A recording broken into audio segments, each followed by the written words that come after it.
할아버지, 너무 추워서 그런데 딱 하룻밤만 자도 될까요? 제발요. 눈 내리는 한겨울밤, 새아빠에게 쫓겨나 떨고 있던 어린 남매를 받아준 건 폐우체국을 지키던 노인뿐이었습니다. 어서들 들어오너라. 따뜻한 난로 앞에서 몸을 녹인 아이들. 호기심 많은 작은 아이가 편지 한 통을 발견했습니다. 할아버지, 기계 틈새에서 찾았어요. 이건 먼지 쌓인 우체국 구석에서 발견된 낡은 편지 한 통이 과연 이 세 사람의 운명을 어떻게 바꿔놓게 될까요? 이야기 시작 전에 구독과 좋아요를 눌러주시고 어디서 듣고 계신지 댓글 남겨주시면 인사드리겠습니다. 한겨울 매서운 바람이 창문 틈새를 파고드는 밤이었습니다. 향 냄새가 채 가시지도 않은 늦은 밤, 10살 미나와 7살 민재 남매는 거실 구석에 웅크리고 앉아 있었습니다. 며칠 전 세상을 떠난 엄마의 3일장이 막 끝난 직후였죠. 아이들은 아직 삼배로 지은 상복도 벗지 못한 상태였습니다. 거실 한가운데에는 새아빠 한철수가 앉아 있었습니다. 그는 바닥에 서류 봉투와 현금 다발을 늘어놓고 계산기를 두드리고 있었습니다. 장례식장에서 들어온 조의금 봉투들, 엄마가 아이들을 위해 남겨둔 사망보험금 증서, 그리고 지금 살고 있는 빌라의 월세 보증금 반환 영수증까지 어머니가 평생을 바쳐 모은 피와 땀이 고스란히 한철수의 손아귀에 쥐어져 있었습니다. 4,500만 원에 보험금이 5천만 원이라 빚 갚고 나면 남는 게 좀 있겠군. 한철수는 만족스러운 듯 혼잣말을 중얼거렸습니다. 그 모습을 지켜보던 미나가 용기를 내어 작은 목소리로 말했습니다. 아저씨, 그거 우리 엄마 돈인데요. 한철수는 미나를 쳐다보지도 않고 귀찮다는 듯 손을 휘저었습니다. 법적으로 내가 너희 보호자야. 보호자가 재산 관리하는 게 당연한 거지. 그리고 내가 너희 엄마 병원비 대느라 쓴 돈이 얼마인 줄 알아? 이 정도는 챙겨야 본전이지. 한철수는 뻔뻔하게 말했지만 사실 병원비는 엄마가 아픈 몸을 이끌고 식당 일을 하며 번 돈으로 충당했지. 한철수가 보태준 것은 단 한 푼도 없었습니다. 한철수는 짐 가방 2개를 현관문 밖으로 내놓았습니다. 자, 이제 나가라. 내 집에서 같이 살 생각은 꿈도 꾸지 마. 미나의 눈이 커졌습니다. 지금 밖은 영하 10도가 넘는 강추위였습니다. 갈 곳이라곤 없는 고아, 남매에게 이 밤중에 나가라는 말은 너무나 가혹했습니다. 아저씨, 지금은 너무 추워요. 민재가 감기 기운도 있고요. 딱 하루만이라도 자고 가게 해주세요. 미나가 간절하게 부탁했지만 한철수는 단호하게 고개를 저었습니다. 안 돼. 너희 같은 혹덩이들 달고 있으면 내 인생만 꼬여. 고아원을 가든 파출소를 가든 알아서 해. 더 이상 내 알 바 아니니까. 그렇게 미나와 민재는 차가운 복도로 내몰렸습니다. 쿵소리와 함께 문이 굳게 닫히고 안에서 걸쇠가 잠기는 소리가 들렸습니다. 아저씨, 문 좀 열어주세요. 아저씨. 미나가 문을 두드려 보았지만 돌아오는 건 차가운 침묵뿐이었습니다. 복도의 센서 등마저 꺼지자 칠흑 같은 어둠이 아이들을 덮쳤습니다. 민재가 울음을 터뜨렸습니다. 누나, 나 추워, 엄마 보고 싶어. 미나는 울고 싶은 마음을 꾹 참으며 입술을 깨물었습니다. 지금 자신이 울면 동생은 더 무너질 게 뻔했으니까요. 미나는 얇은 상복 위에 걸친 낡은 점퍼를 벗어 민재에게 덮어주었습니다. 민재야, 울지 마. 누나가 있잖아. 일단 여기서 나가자. 여기 있으면 얼어 죽어. 두 아이는 쫓기듯 빌라 밖으로 나왔습니다. 거리는 온통 눈밭이었습니다. 칼날 같은 바람이 얇은 옷을 뚫고 들어와 살을 애는 듯 했습니다. 아이들이 살던 곳은 서울 변두리의 재개발 예정지였습니다. 이미 사람들이 대부분 떠나고 빈집들이 즐비한 산동네였죠. 가로등도 몇 개 켜져 있지 않아 으스스한 분위기마저 감돌았습니다. 갈 곳이 없었습니다. 친척도 없었고 도움을 청할 이웃도 이미 다 이사를 가버린 뒤였습니다. 미나는 민재의 손을 꼭 잡고 언덕길을 올랐습니다. 어디든 바람을 피할 곳을 찾아야 했습니다. 눈보라가 점점 거세지면서 앞이 잘 보이지 않았습니다. 누나 나 다리가 너무 아파 졸려. 민재가 눈밭에 주저앉으려 했습니다. 미나는 덜컥 겁이 났습니다. 이 추위에 잠이 들면 다시는 깨어나지 못할 수도 있다는 이야기를 들은 적이 있었기 때문입니다. 안 돼. 민재야, 일어나. 조금만 더 가면 돼. 저기 불빛 보이지? 저기까지만 가보자. 응. 미나는 억지로 민재를 일으켜 세웠습니다. 미나가 가리킨 곳은 언덕 꼭대기, 낡은 붉은 벽돌 건물이었습니다. 재개발 구역 한가운데 홀로 남겨진 그 건물에서 희미하게 노란 불빛이 새어나오고 있었습니다. 아이들은 서로의 체온에 의지해 눈길을 헤치고 걸었습니다. 발가락이 얼어 감각이 없어질 때쯤 드디어 그 건물 앞에 도착했습니다. 낡은 간판에는 글씨가 다 지워져 있었지만 어렴풋이 해오름 우체국이라는 글자를 읽을 수 있었습니다. 이미 문을 닫은 지 오래되어 지도에서도 사라진 폐우체국이었습니다. 하지만 분명 안에는 사람이 있었습니다. 창문 너머로 그림자가 어른거렸거든요. 미나는 떨리는 손으로 나무 문을 두드렸습니다. 계세요? 아무도 안 계세요? 바람소리에 묻혀 대답이 없었습니다. 미나는 꽁꽁 얼어붙은 솜주먹으로 더 세게 문을 두드렸습니다. 제발요, 문 좀 열어주세요. 사람 살려주세요. 잠시 후 안쪽에서 덜그럭거리는 소리가 들리더니 굳게 닫혀있던 문이 끼익 소리를 내며 열렸습니다. 문틈으로 새어나온 따뜻한 공기가 아이들의 얼굴을 감쌌습니다. 문을 연 사람은 하얀 내복 차림에 두꺼운 털조끼를 걸친 노인이었습니다. 콧잔등에는 돋보기를 걸치고 손에는 낡은 편지 한 통을 들고 있는 70살의 노인 신만복이었습니다. 만복은 늦은 밤중에 찾아온 불청객들을 보며 미간을 찌푸렸습니다. 누구요? 여긴 영업 안 한 지 10년도 넘었어. 딴 데 가봐. 만복이 문을 다시 닫으려 하자 미나가 다급하게 문틈으로 발을 집어넣었습니다. 할아버지, 저희 나쁜 아이들 아니에요.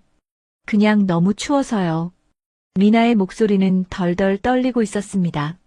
만복은 그제야 돋보기 너머로 아이들을 자세히 들여다보았습니다. 얇은 점퍼 아래로 보이는 아이들의 옷은 하얀 상복이었습니다.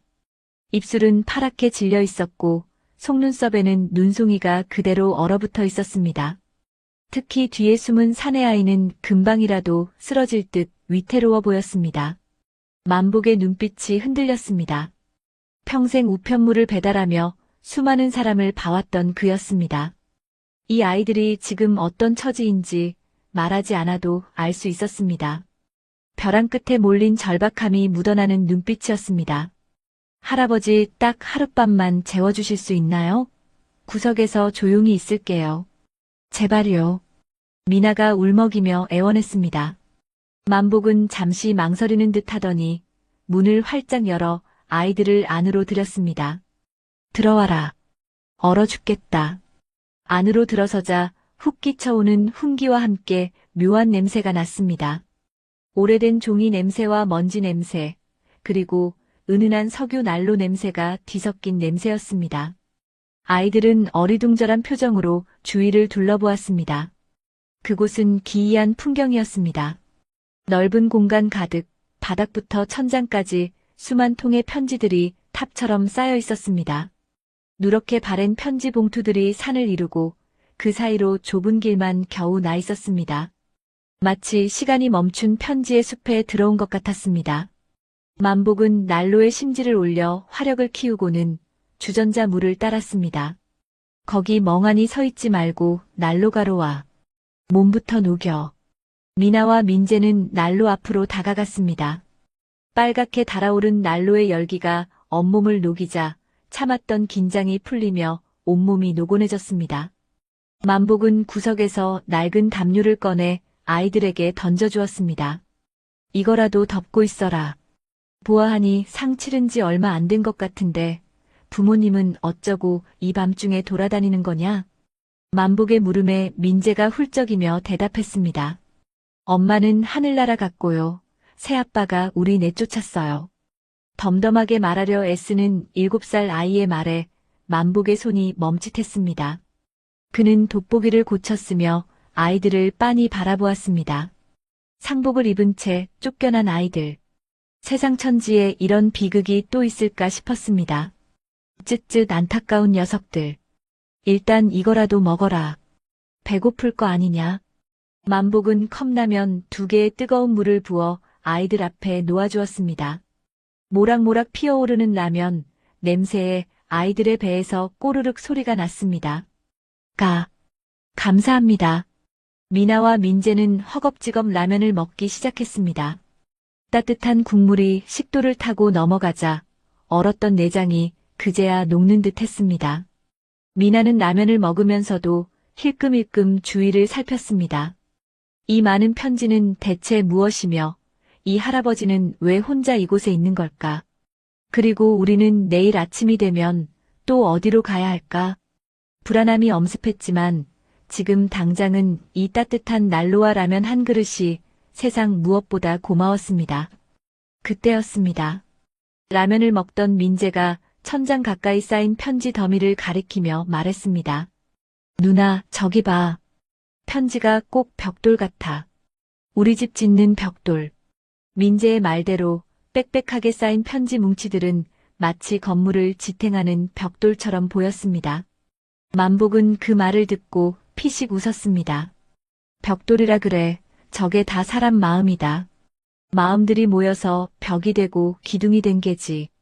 만복은 씁쓸한 표정으로 편지 더미를 쓰다듬었습니다. 그의 눈에는 알 수 없는 슬픔과 그리움이 어려 있었습니다. 다음 날 아침, 낡은 창문 틈으로 들어온 햇살이 미나의 눈꺼풀을 간지럽혔습니다. 낯선 천장이었지만 미나는 오랜만에 깊은 잠을 잘 수 있었습니다. 민재는 여전히 누나의 품을 파고든 채 새근새근 숨소리를 내며 자고 있었죠. 간밤의 공포와 추위는 따뜻한 난로와 두툼한 솜니불 덕분에 잠시 잊혀진 듯 했습니다. 미나는 조심스럽게 몸을 일으켜 주위를 둘러보았습니다. 숙직실 문틈으로 달그락거리는 소리가 들려왔습니다. 문을 살짝 열고 내다보니 만복 할아버지가 돋보기를 쓴 채 수만 통의 편지 더미 속에 파묻혀 있었습니다. 할아버지는 편지 봉투 하나하나를 들어 올렸다가 깊은 한숨을 내쉬며 다시 내려놓기를 반복하고 있었습니다. 그 뒷모습이 어찌나 쓸쓸해 보이던지 10살 미나의 눈에도 할아버지의 깊은 슬픔이 느껴질 정도였죠. 할아버지, 안 주무셨어요? 미나가 조심스럽게 다가가 묻자 만복은 화들짝 놀라며 뒤를 돌아보았습니다. 퀭한 눈에는 피로가 가득했지만 아이들을 보는 눈빛은 어제보다 한결 부드러워져 있었습니다. 깼냐? 더 자지 않고. 애들은 잠이 보약인데. 만복은 퉁명스럽게 말하며 허리를 톡톡 두드렸습니다. 미나는 할아버지 옆에 쭈그리고 앉아 바닥에 흩어진 편지들을 모으기 시작했습니다. 할아버지, 뭐 찾으시는 거죠? 어젯밤에도 계속 편지만 보고 계셨잖아요.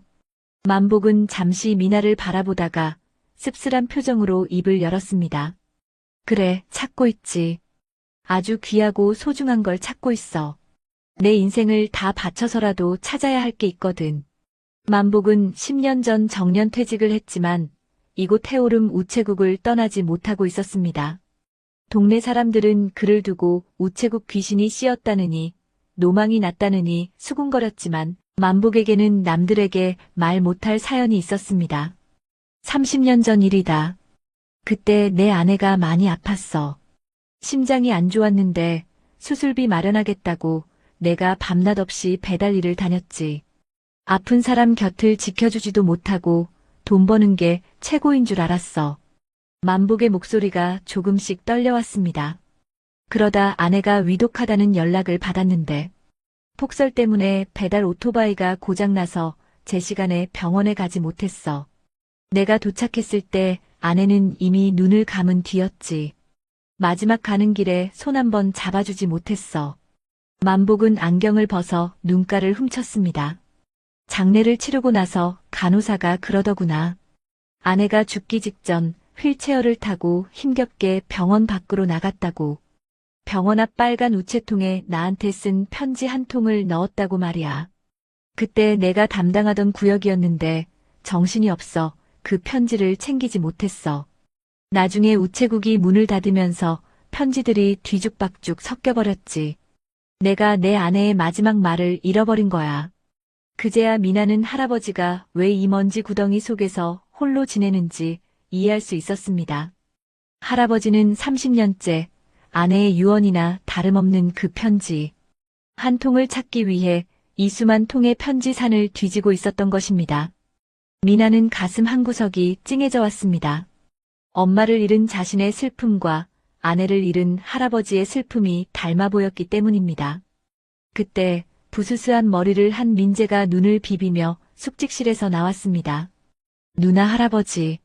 민재는 상황을 다 이해하진 못했지만 할아버지와 누나의 표정을 보고 분위기가 심상치 않음을 느꼈습니다.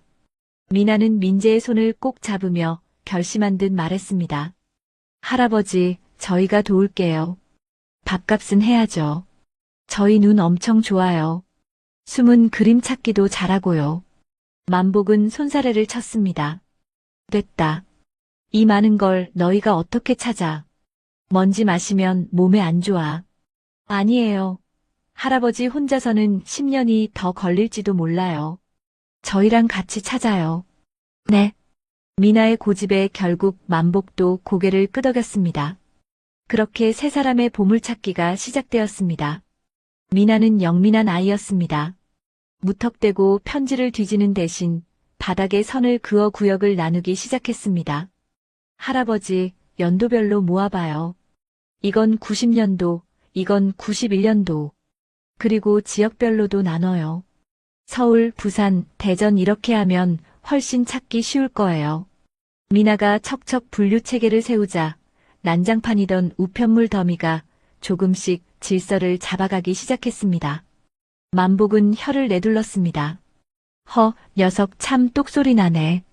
나보다 낫다. 한편 7살 민재는 몸집이 작은 덕분에 어른들은 손이 닿지 않는 곳을 공략했습니다. 낡은 책상 밑, 사물함 뒤쪽, 천장과 닿은 선반 위까지 구석구석을 누비고 다녔죠. 여기도 편지 뭉치 있어요. 민재가 먼지투성이가 되어 기어나올 때마다 잊혔던 편지 뭉치들이 쏟아져 나왔습니다. 만복은 그런 아이들이 기특하면서도 안쓰러웠습니다. 이 녀석들아, 쉬엄쉬엄 해라. 배고프지 않냐? 만복은 낡은 가스버너에 밥을 짓고 김치찌개를 끓였습니다. 보글보글 찌개 끓는 소리와 구수한 밥 냄새가 우체국을 채웠습니다. 셋이 둘러앉아 밥을 먹는 동안 우체국은 더 이상 차가운 폐건물이 아니었습니다. 사람의 온기가 도는 진짜 집 같았습니다. 며칠이 지났습니다. 아이들은 눈 뜨면 편지를 분류하고 밤이 되면 할아버지의 옛날 이야기를 들으며 잠이 들었습니다. 미나와 민재에게 만복은 무서운 집주인이 아니라 든든한 보호자가 되어가고 있었죠. 그러던 어느 날 오후였습니다. 민재는 우체국 구석에 방치된 거대한 기계 앞에 쭈그리고 앉아 있었습니다. 예전에 우편물을 자동으로 분류하던 기계였는데 지금은 고장나서 고철 덩어리나 다름없었죠. 민재는 그 기계의 복잡한 구조가 신기한지 요리조리 뜯어보고 있었습니다. 우와, 이건 톱니바퀴가 엄청 많네. 여기로 편지가 슝 들어가서 저기로 나오는 건가? 민재는 기계 아래쪽 덮개가 살짝 벌어진 것을 발견했습니다. 호기심이 발동한 민재는 엎드려서 그 틈새로 손을 집어넣었습니다. 손끝에 차가운 금속 부품들이 닿았습니다. 더 깊이, 조금만 더 깊이. 그때 민재의 손끝에 종이 같은 감촉이 느껴졌습니다. 이게 뭐지? 민재는 끙끙대며 손을 잡아당겼습니다. 기계 깊숙한 모터 뒤편에 끼어있던 무언가가 딸려 나왔습니다. 그것은 시커먼 기름때에 찌든 네모난 물체였습니다. 누나, 할아버지, 나 뭐 찾았어. 민재의 외침에 미나와 만복이 달려왔습니다. 민재의 손에는 기름 범벅이 된 봉투 하나가 들려 있었습니다. 이게 뭐냐? 그냥 쓰레기 아니냐? 만복이 시큰둥하게 말하며 봉투를 받아들었습니다. 온통 까만 기름때가 묻어있어 글씨가 전혀 보이지 않았습니다. 하지만 봉투의 두께가 예사롭지 않았습니다. 일반 편지보다는 조금 더 도톰하고 묵직한 느낌이었죠. 미나가 옆에 있던 마른 걸레를 집어들었습니다. 할아버지, 제가 한번 닦아볼게요. 미나는 조심스럽게 봉투 표면의 기름때를 닦아냈습니다. 검은 얼룩이 지워지자 그 아래 숨겨져 있던 누런 종이 색깔이 드러나기 시작했습니다. 그리고 흐릿하게나마 글씨가 보였습니다. 미나의 눈이 커졌습니다. 미나는 떨리는 목소리로 글자를 하나씩 읽어내려갔습니다. 해 오름 우체국 신만복. 만복의 심장이 덜컥 내려앉았습니다. 그는 거친 손으로 미나에게서 봉투를 낚아채듯 가져갔습니다. 돋보기를 코끝에 걸치고 봉투를 들여다보았습니다. 수신 해오름 우체국 신만복 집배원 귀하. 틀림없었습니다. 익숙한 글씨체. 30년 전 그토록 사랑했던 아내 순이미의 글씨였습니다. 만복의 눈가가 붉게 달아올랐습니다. 순이마. 만복의 입에서 탄식 같은 이름이 흘러나왔습니다. 30년 동안 찾아 헤매던 그 편지였습니다. 기계 틈새, 아무도 보지 못한 그 캄캄한 어둠 속에서 30년을 기다려온 아내의 진심이 드디어 남편의 손에 닿은 것입니다. 민재가 걱정스러운 눈빛으로 물었습니다. 할아버지, 그거예요? 할아버지가 찾던 보물? 만복은 대답 대신 고개를 끄덕였습니다. 그의 손은 걷잡을 수 없이 떨리고 있었습니다. 기름때 묻은 봉투를 가슴에 품고 만복은 바닥에 주저앉았습니다. 낡은 우체국 안에 만복의 흐느끼는 소리가 낮게 깔렸습니다. 미나와 민재는 그런 할아버지를 조용히 지켜보았습니다. 그 편지 안에 어떤 내용이 담겨 있을지, 그리고 그것이 세 사람의 운명을 어떻게 바꿔놓을지 그때는 아무도 짐작하지 못했습니다. 단지 30년 묵은 기름때 속에 감춰져 있던 진실이 이제 막 세상 밖으로 나왔다는 것, 그것만이 분명한 사실이었습니다. 만복의 거친 손가락이 기름때 묻은 봉투의 귀퉁이를 조심스레 뜯어냈습니다. 30년이라는 세월 동안 굳게 닫혀있던 봉인이 풀리는 순간 퀴퀴한 기름 냄새 사이로 희미하게 그리운 향기가 피어오르는 듯 했습니다. 봉투 안에는 얇은 편지지 한 장과 빳빳한 종이 뭉치가 들어있었습니다. 만복은 먼저 편지지를 펼쳤습니다. 병색이 완연했을 아내가 떨리는 손으로 눌러 썼을 글씨들이 만복의 눈을 찔렀습니다. 여보, 만복씨. 이 편지가 당신 손에 닿을 때쯤이면 나는 아마 먼 길을 떠나 있겠죠. 병원비 때문에 밤낮 없이 일하는 당신 등을 볼 때마다 내 마음이 얼마나 아팠는지 몰라요. 당신은 늘 미안하다고 했지만 나는 한 번도 당신을 원망한 적 없어요. 만복의 눈에서 굵은 눈물이 툭툭 떨어져 편지지 위로 번졌습니다. 당신은 남의 소식을 전하느라 늘 바빴지만 나는 당신의 저벅거리는 발소리가 내 생애 가장 반가운 소식이었어요. 당신이 땀 흘리며 지켜온 그 우체국이 사람들과 세상을 이어주는 당신의 그 일이 나의 자부심이었으니까요. 그러니 부디 내가 없어도 자책하지 말고 밥 잘 챙겨 먹고 씩씩하게 살아요. 사랑해요, 여보. 순이마 미련한 놈 만나서 고생만 하다 가고 내가 뭐라고. 만복은 편지지를 가슴에 끌어안고 바닥을 치며 통곡했습니다. 30년 동안 가슴 한가운데 박혀있던 죄책감이라는 돌덩이가 녹아내리는 것 같았습니다. 아내는 원망은커녕 마지막 순간까지 남편을 걱정하고 위로하고 있었습니다. 미나와 민재는 할아버지의 오열에 어쩔 줄 몰라 하며 눈물만 글썽였습니다. 미나가 조심스레 다가가 만복의 등을 토닥였습니다. 할아버지, 울지 마세요. 할머니도 할아버지가 우는 거 싫어하실 거예요.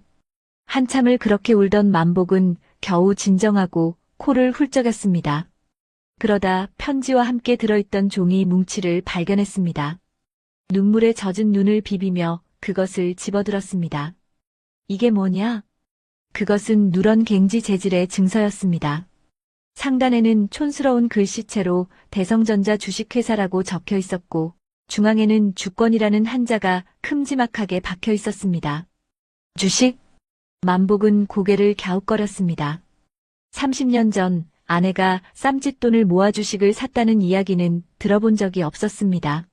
증서 뒷면에는 아내의 메모가 작게 적혀 있었습니다. 여보, 앞집 영희 엄마가 이거 사두면 나중에 큰돈 된다고 해서 당신 몰래 비상금 털어 샀어요. 혹시 나 잘못되면 이거 팔아서 당신 노후에 보태요. 천주예요. 참나. 수님이 이 사람이 먹고 싶은 거 하나 못 사 먹고 아낀 돈으로 이런 종이 쪼가리를. 만복은 기가 막힌다는 듯 헛웃음을 지었습니다. 30년 전 대성전자는 그저 그런 중소기업 중 하나였습니다. 당시에는 전자제품 부품이나 납품하던 하청업체에 불과했죠. 만복의 기억으로 당시 주가는 몇 천 원 수준이었을 겁니다. 천주라고 해봤자 큰 돈은 아니었지만 아내에게는 전 재산이나 다름없는 큰 돈이었을 터였습니다. 할아버지, 그게 뭐예요? 돈이에요? 민재가 호기심 어린 눈으로 물었습니다. 글쎄다. 옛날에는 이걸 돈 주고 샀다는데 지금은 휴지 조각이나 다름없을지도 모르지. 회사가 망했으면 그냥 종이 쪼가리야. 만복은 별 기대 없이 증서를 내려놓으려 했습니다. 하지만 미나는 뭔가 달랐습니다. 학교 도서관에서 신문을 즐겨 읽던 미나의 머릿속에 대성전자라는 이름이 스쳐 지나갔기 때문입니다. 할아버지, 잠깐만요. 대성전자면 그 DS전자 아니에요? 텔레비전에 맨날 나오는 그 큰 회사요. 미나의 말에 만복의 눈이 휘둥그레졌습니다. DS? 그게 대성전자냐? 네, 맞아요. 제가 뉴스에서 봤어요. 대성전자가 이름을 바꿔서 DS전자가 됐다고요. 우리나라에서 제일 큰 회사잖아요. 만복은 반신반의하며 고개를 저었습니다. 에이, 설마 그 구멍가게 갔던 회사가 그렇게 컸을라고. 이름만 비슷한 거겠지. 아니에요, 할아버지. 제가 알아볼게요. 내일 읍내 은행에 가서 물어봐요. 진짜라면 이거 엄청 비싼 걸 수도 있어요. 미나의 확신에 찬 목소리에 만복의 마음도 조금씩 동요하기 시작했습니다. 혹시나 하는 마음, 그리고 아내가 남긴 마지막 선물이 헛되지 않았으면 하는 바람이 꿈틀거렸습니다. 다음 날 아침 만복은 가장 깨끗한 양복을 꺼내 입었습니다. 유행이 지난 펑퍼짐한 양복이었지만 넥타이까지 매고 나니 제법 점잖은 노신사 같았습니다. 미나와 민재도 세수를 말끔히 하고 할아버지를 따라 나섰습니다. 세 사람은 버스를 타고 읍내에 있는 제1은행으로 향했습니다. 은행 문을 열고 들어서자 시원한 에어컨 바람과 함께 은행원들의 바쁜 움직임이 보였습니다. 만복은 쭈뼛거리며 창구 앞으로 다가갔습니다. 저 이걸 좀 확인하고 싶은데요. 만복은 품속에서 기름때 묻은 봉투를 꺼내 그 안에서 주권 증서를 조심스레 내밀었습니다. 창구 직원은 처음 보는 낡은 종이에 눈살을 찌푸렸습니다. 이게 뭐죠? 어르신, 이런 건 고물상에 가져가셔야. 직원의 말에 만복의 얼굴이 붉어졌습니다. 역시나 휴지 조각인 건가 싶어 증서를 도로 가져가려던 찰나 지나가던 지점장이 우연히 그 모습을 보게 되었습니다.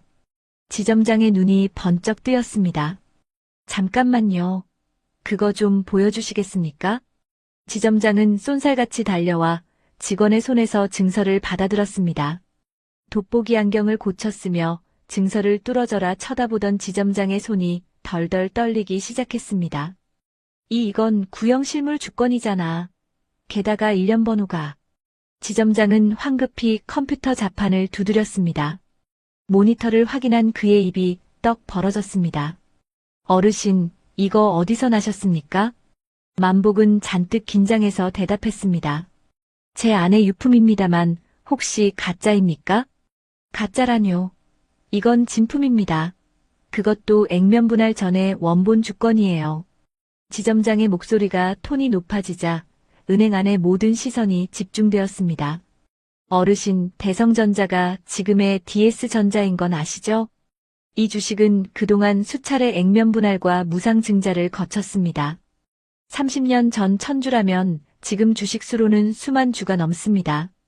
게다가 배당금까지 고스란히 쌓여 있을 거고요. 만복은 무슨 말인지 하나도 알아들을 수 없었습니다. 액면분할이니 무상증자니 하는 말은 외계어처럼 들렸습니다. 그래서 그게 돈으로 치면 얼마나 된다는 거요? 만복이 조심스럽게 물었습니다. 지점장은 침을 꿀꺽 삼키며 계산기를 두드렸습니다. 그리고 떨리는 목소리로 숫자를 불렀습니다. 현재 시세로 환산하면 대략 15억 원 정도 됩니다. 뭐요? 15억? 만복은 다리에 힘이 풀려 그 자리에 주저앉을 뻔했습니다. 미나와 민재도 입을 다물지 못했습니다. 15억이라니. 평생 만져보지도 못한 상상조차 할 수 없는 거금이었습니다. 아이고, 순임아, 네가 나한테 로또를 남겨주고 갔구나. 만복은 멍한 표정으로 중얼거렸습니다. 30년 전 아내가 아끼고 아껴 샀던 그 종이 쪼가리가 이제는 세 사람의 인생을 송두리째 바꿀 기적의 씨앗이 되어 돌아온 것입니다. 지점장은 VIP실로 만복을 안내했습니다. 최고급 차와 다과가 나오고 직원들의 태도는 180도 달라졌습니다. 만복은 얼떨떨한 기분으로 주식 계좌를 개설하고 실물 주권을 전자증권으로 전환하는 절차를 밟았습니다. 은행을 나오는 길, 만복의 발걸음은 구름 위를 걷는 듯 했습니다. 한 손에는 통장이 든 봉투를, 다른 한 손에는 민재의 손을 꼭 잡고 있었습니다. 미나는 할아버지의 반대쪽 팔짱을 끼고 걷고 있었죠. 할아버지, 이제 부자예요? 민재가 해맑게 물었습니다. 만복은 껄껄 웃으며 민재의 머리를 쓰다듬었습니다. 그래, 부자다. 아주 큰 부자야. 근데 민재야, 돈보다 더 중요한 게 뭔지 아냐? 뭔데요? 할미 마음이다. 할미가 너희들 굶지 말고 기죽지 말고 살라고 하늘에서 보내준 선물인가 보구나. 그러니까 이 돈은 함부로 쓰면 안 된다. 만복은 우체국으로 돌아오자마자 아내의 영정 사진 앞에 섰습니다. 그리고 통장과 편지를 나란히 올려놓고 향을 피웠습니다. 순임아 고맙다. 정말 고맙다. 네가 남겨준 이 돈 헛되이 쓰지 않으마. 당신 편지 찾아준 이 불쌍한 새끼들 내가 거두라는 뜻으로 알게. 내 목숨 다하는 날까지 이 녀석들 지키고 키울게. 그러니 하늘에서 지켜봐줘. 만복의 눈에서 다시금 눈물이 흘러내렸지만 이번 눈물은 슬픔이 아닌 다짐의 눈물이었습니다. 그날 저녁 만복은 아이들을 불러 앉혔습니다. 미나야, 민재야. 잘 들어라. 오늘부터 너희는 내 손주다. 내가 너희 할애비가 되어주마. 아이들은 서로를 쳐다보며 놀란 눈을 했습니다. 정말요? 저희 여기서 계속 살아도 돼요? 살아도 되는 게 아니라 여기가 너희 집이다. 내일 당장 동사무소 가서 절차 밟을 거다. 너희 새아빠라는 놈이 다시는 찝적대지 못하게 내가 법적으로 딱 막아줄 테니까 걱정 마라. 만복의 목소리에는 힘이 실려 있었습니다. 15억이라는 돈이 주는 든든함도 있었지만 그보다는 지켜야 할 가족이 생겼다는 책임감이 그를 다시 일으켜 세운 것이었습니다. 그리고 너희들 학교도 다시 다녀야지. 미나는 글 쓰는 거 좋아한다며? 민재는 만들기 좋아하고 학원이고 뭐고 배우고 싶은 거 다 배워. 할애비가 다 밀어줄 테니까. 미나와 민재는 와락 만복의 품에 안겼습니다. 할아버지, 감사합니다. 정말 감사합니다. 아이들의 울음소리와 만복의 허허로운 웃음소리가 낡은 우체국을 가득 채웠습니다. 차가운 겨울바람도 더 이상 이들을 춥게 만들지 못했습니다. 서로의 온기로 덮여진 우체국 안은 세상 그 어느 곳보다 따뜻한 보금자리였습니다. 이제 만복은 더 이상 과거에 갇혀 사는 망령 집배원이 아니었습니다. 그는 두 아이의 꿈을 배달하는 새로운 집배원이 되기로 결심했습니다. 아내가 남겨준 기적의 씨앗이 두 아이라는 비옥한 땅에서 어떤 꽃을 피워낼지 기대하면서 말입니다. 그렇게 해오름 우체국의 마지막 편지 배달이 시작되고 있었습니다. 해오름 우체국에 찾아온 봄은 그 어느 때보다 따스했습니다. 15억이라는 거금이 통장에 찍혔지만 만복 할아버지는 그 돈을 흥청망청 쓰지 않았습니다. 낡은 털조끼를 새 것으로 바꾸지도 않았고 다 찌그러진 양은 냄비도 그대로 썼죠. 다만 우체국의 풍경은 조금씩 달라지고 있었습니다. 가장 먼저 바뀐 것은 아이들의 잠자리였습니다. 퀴퀴한 냄새가 나던 숙직실에는 푹신한 침대 2개와 깨끗한 이불이 들어왔습니다. 그리고 우체국 한쪽 구석, 햇볕이 잘 드는 창가 자리에는 널찍한 원목 책상 2개가 나란히 놓였습니다. 그 위에는 은은한 빛을 내뿜는 최신형 스탠드도 하나씩 자리를 잡았죠. 자, 이제부터 여기가 너희들 꿈 공장이다. 만복은 흐뭇한 표정으로 책상을 쓰다듬으며 말했습니다. 너희는 이제 이 우체국 울타리 안에서 마음껏 꿈을 꿔라. 돈 걱정, 밥 걱정, 잠잘 곳 걱정은 할애비가 다 막아줄 테니 너희는 그저 하고 싶은 거 실컷 하면서 살면 된다. 내가 이 우체국 마지막 배달원으로서 너희 꿈을 세상에 전해주마. 미나와 민재는 책상 앞에 앉아보며 입이 귀에 걸렸습니다. 자기만의 책상을 가져본 것은 난생 처음이었으니까요. 미나는 그날부터 책상 앞에 앉아 글을 쓰기 시작했습니다. 그녀의 교과서는 우체국의 산더미처럼 쌓여있는 배달되지 못한 편지들이었습니다. 만복 할아버지가 소중히 보관해온 그 편지들 속에는 세상 모든 사람의 이야기가 담겨 있었죠. 군대 간 아들에게 보내는 어머니의 애타는 편지, 첫사랑에게 보내는 수줍은 고백 편지, 멀리 타국으로 돈 벌러 간 남편에게 보내는 아내의 눈물. 젖은 편지까지 미나는 편지 하나하나를 읽으며 울고 웃었습니다. 할아버지, 이 편지 쓴 사람은 정말 슬펐나 봐요. 글씨가 다 번져 있어요. 미나가 편지를 읽어주면 만복은 옛날 기억을 더듬어 그 사연의 주인공들을 이야기해 주었습니다. 아, 그 집 말이구나. 그 집 아들이 월남전에 갔었지.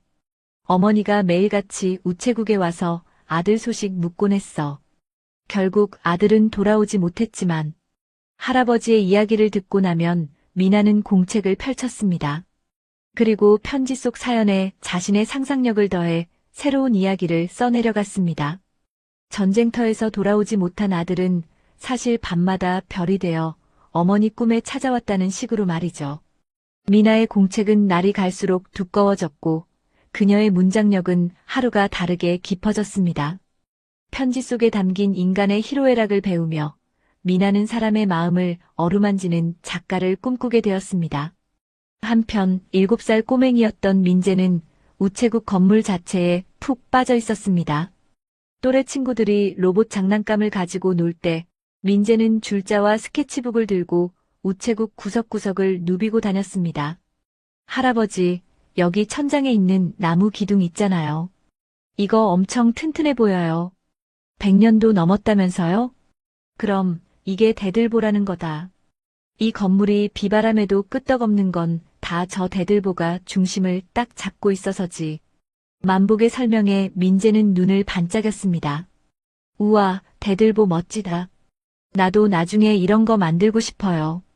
사람들이 편하게 쉴 수 있는 튼튼한 집이요. 민재는 서툰 솜씨로 우체국의 구조를 그리기 시작했습니다. 처음엔 삐뚤빼뚤한 선이었지만 시간이 지날수록 그림은 점점 정교해졌습니다. 창문의 위치, 기둥의 간격, 햇빛이 들어오는 각도까지 꼼꼼하게 관찰하고 기록했죠. 만복은 그런 민재를 위해 읍내 서점에 가서 건축 관련 책들을 잔뜩 사다 주었습니다. 어려운 전문 용어가 가득한 책이었지만 민재는 그림만 봐도 신이 나서 책장을 넘겼습니다. 민재야, 건축가가 되려면 수학도 잘해야 한다던데? 만복이 짐짓 걱정스러운 척 물으면 민재는 자신만만하게 대답했습니다. 걱정 마세요. 저 구구단도 다 뗐어요. 그리고 할아버지가 사주신 이 블록으로 연습하면 돼요. 만복은 민재에게 값비싼 레고 블록 대신 진짜 나무 토막들을 깎아 선물했습니다. 민재는 그 나무 토막들로 탑을 쌓고 다리를 놓고 집을 지으며 공간을 이해하는 감각을 익혔습니다. 세월은 유수와 같이 흘렀습니다. 미나는 중학생이 되었고 민재는 초등학교 고학년이 되었습니다. 해오름 우체국은 이제 동네 아이들의 사랑방이 되었습니다. 미나가 아이들에게 재미있는 이야기를 들려주고 민재는 나무 토막으로 신기한 장난감을 만들어 주었기 때문이었죠. 만복은 그 모습을 흐뭇하게 지켜보았습니다. 텅 비어있던 폐우체국에 아이들의 웃음소리가 채워지자 건물도 덩달아 생기를 되찾은 것 같았습니다. 그러던 어느 날 미나가 학교에서 상장을 받아왔습니다. 교내 101장에서 대상을 받은 것이었습니다. 할아버지, 저 상 받았어요. 선생님이 저보고 글재주가 타고났대요. 미나가 상장을 흔들며 뛰어오자 만복은 하던 일을 멈추고 벌떡 일어났습니다. 어이구, 우리 장손녀 장하다. 대상이라니 1등 먹은 거냐? 만복은 상장을 받아들고는 고이 액자에 끼워 우체국 한가운데 걸어두었습니다. 마치 가훈이라도 되는 양 정성스럽게 닦고 또 닦았죠. 동네 사람들, 우리 미나가 글짓기 대회에서 1등 했답니다. 우리 순임이도 글씨를 참 잘 썼는데 아주 쏙 빼닮았어. 만복은 동네방네 자랑을 하고 다녔습니다. 그날 저녁 밥상에는 미나가 좋아하는 돼지 갈비찜이 올라왔습니다. 민재도 질세라 스케치북을 펼쳐 보였습니다. 할아버지, 저도 이거 봐요. 제가 그린 미래의 우체국이에요. 민재의 그림 속에는 지금의 낡은 붉은 벽돌 건물 위로 투명한 유리가 덧대어진 멋진 건물이 그려져 있었습니다. 옛것과 새것이 조화롭게 어우러진 어린아이 솜씨라고는 믿기지 않을 만큼 감각적인 그림이었습니다. 오호, 이게 우리 우체국이라고? 아주 근사하구나. 나중에 돈 많이 벌면 이렇게 지어줄 거냐? 그럼요. 제가 세계 최고의 건축가가 돼서 할아버지한테 제일 멋진 집 지어드릴 거예요.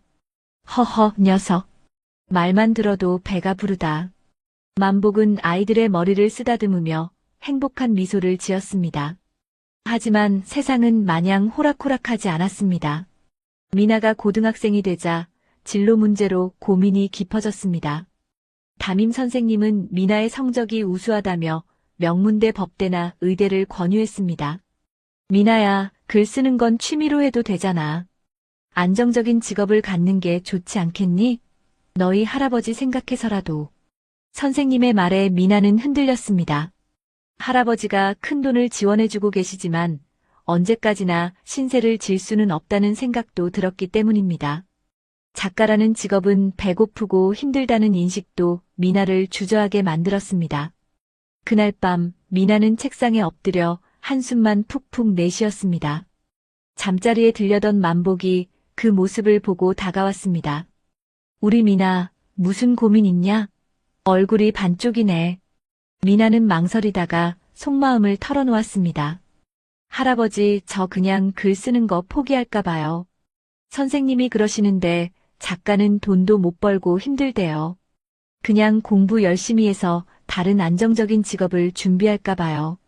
만복은 잠시 침묵하더니 창가에 놓인 낡은 우체부 가방을 가져왔습니다. 그리고 가방 속에서 낡은 편지 한 통을 꺼냈습니다. 그것은 30년 전 아내가 썼던 기름때 묻은 그 편지였습니다. 미나야, 이 편지 기억나지? 할미가 죽기 전에 쓴 거다. 할미는 죽는 순간에도 내 걱정뿐이었어. 왜 그런 줄 아냐?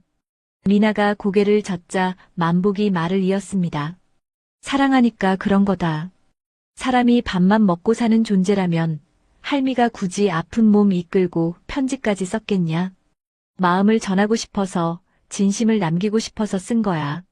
만복은 미나의 손을 꼭 잡았습니다. 너는 글을 쓸 때 행복하잖냐?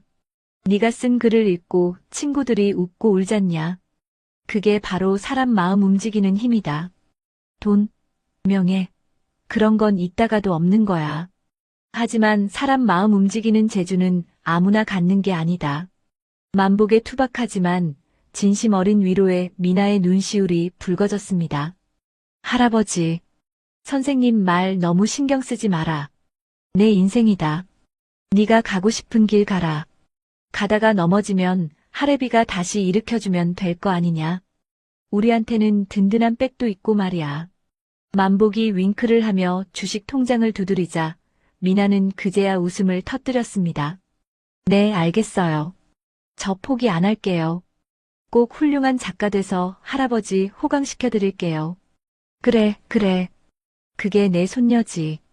그날 이후 미나는 다시 펜을 잡았습니다.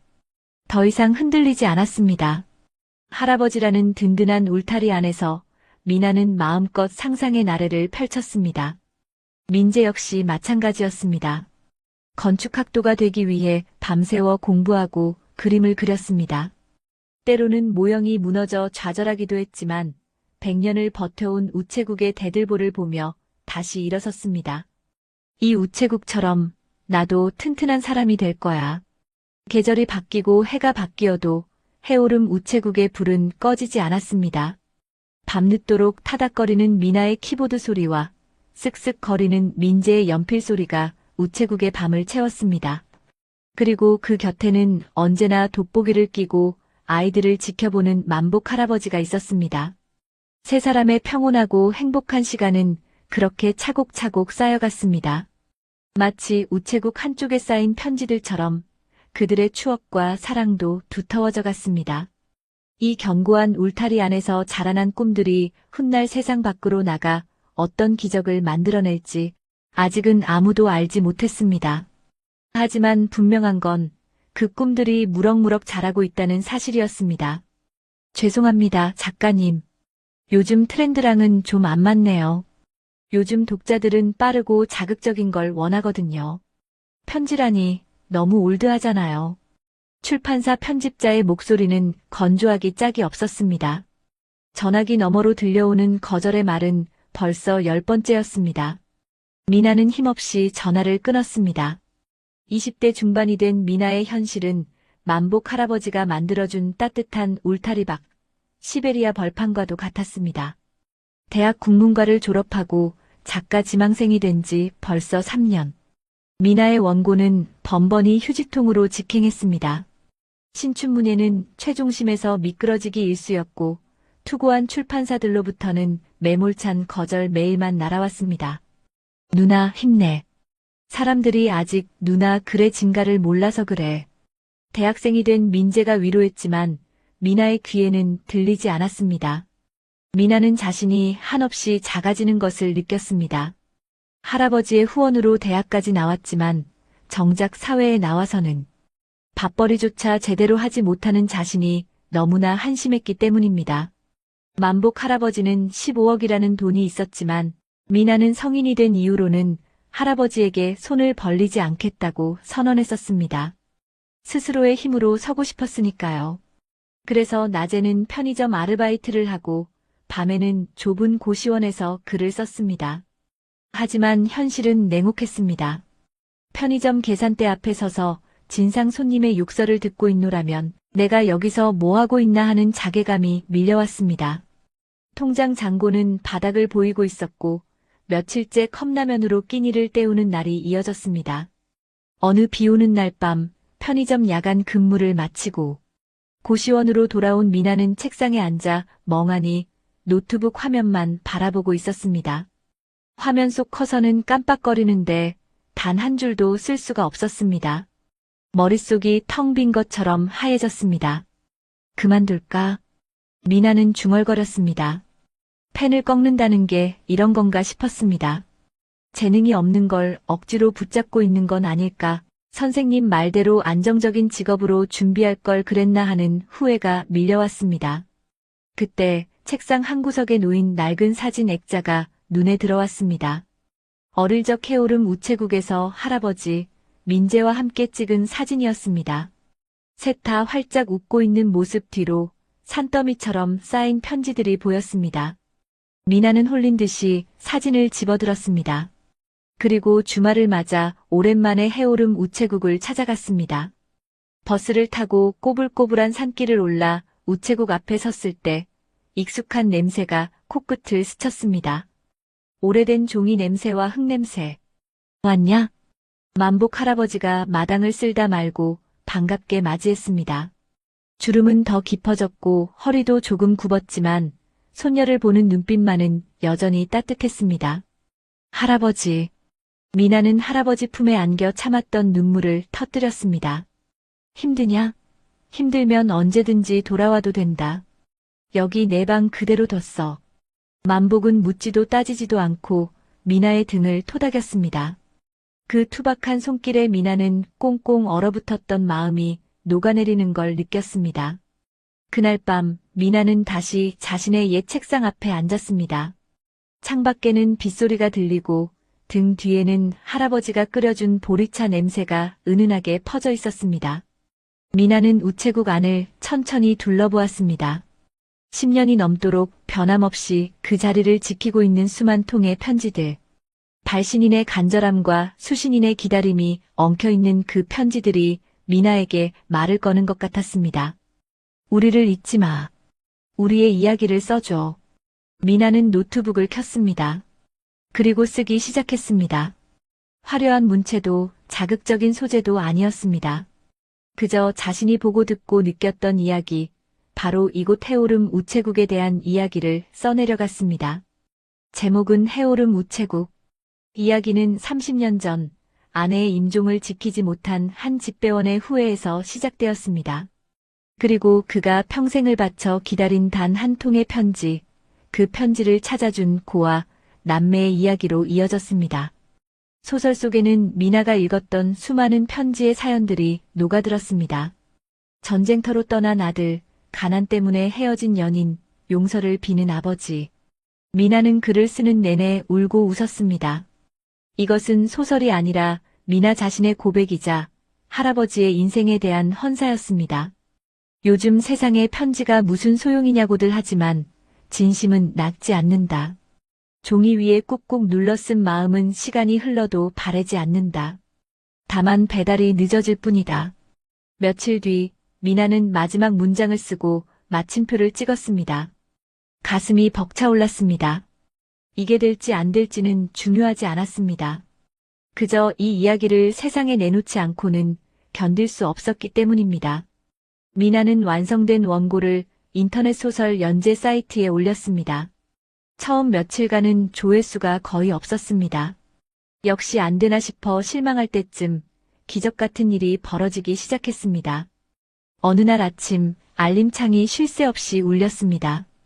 댓글 새벽에 읽다가 펑펑 울었습니다. 돌아가신 아버지가 생각나네요.